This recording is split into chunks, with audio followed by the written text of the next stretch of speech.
सुखी जीवन का सूत्र। एक व्यक्ति ने संत से कहा कि मुझे कोई ऐसा उपदेश दे जो मुझे जीवन भर याद रहे। मैं आपके प्रवचन सुनने रोज नहीं आ सकता। कोई भी मरने के बाद अपने साथ कुछ नहीं ले जा सकता, इसीलिए कभी भी गलत काम नहीं करना। मृत्यु अटल सत्य है और एक दिन सभी मृत्यु को प्राप्त होंगे। मरने के बाद कोई भी व्यक्ति अपने साथ कुछ भी नहीं ले जा सकता है, इसीलिए गलत काम करने से बचना चाहिए। जो लोग इस बात का ध्यान रखते हैं वे जीवन में कभी दुखी नहीं होते हैं। इस संबंध में एक लोक कथा प्रचलित है। कथा के अनुसार पुराने समय में एक दुखी व्यक्ति विद्वान संत के पास पहुंचा और बोला कि गुरुदेव, मुझे कोई ऐसा सूत्र बताएं जो मुझे जीवन भर याद रहे और मेरी सारी समस्याएं खत्म हो सके।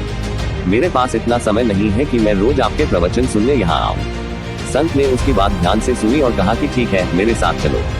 संत के साथ ही वह व्यक्ति भी चल दिया। संत उस व्यक्ति को लेकर शमशान पहुंचे।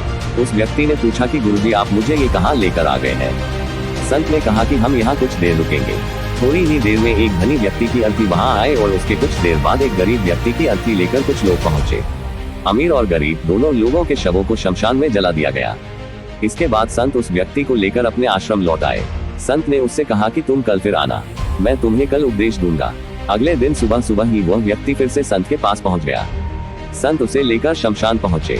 संत ने अमीर की चिता से एक मुट्ठी राख उठाए और एक मुट्ठी राख गरीब की चिता से उठाए। दोनों मुट्ठियों की राख दिखाते हुए संत ने कहा कि ये देखो, अमीर हो या गरीब, दोनों एक समान हैं, दोनों में बिल्कुल भी अंत नहीं है। इसीलिए हमें धन कमाने के लिए कभी भी गलत काम नहीं करना चाहिए। निजी स्वार्थ में दूसरों को कष्ट नहीं देना चाहिए, क्योंकि मृत्यु के बाद कोई भी व्यक्ति अपने साथ कुछ भी ले जा नहीं सकता है। संत की बातें सुनकर व्यक्ति को सुखी जीवन का एक ऐसा सूत्र मिल गया था जिसने उसकी सारी समस्याओं को हल कर दिया। उसने संत से कहा कि आपका ये ज्ञान मैं जीवन भर याद रखूंगा और कभी भी गलत काम नहीं करूंगा।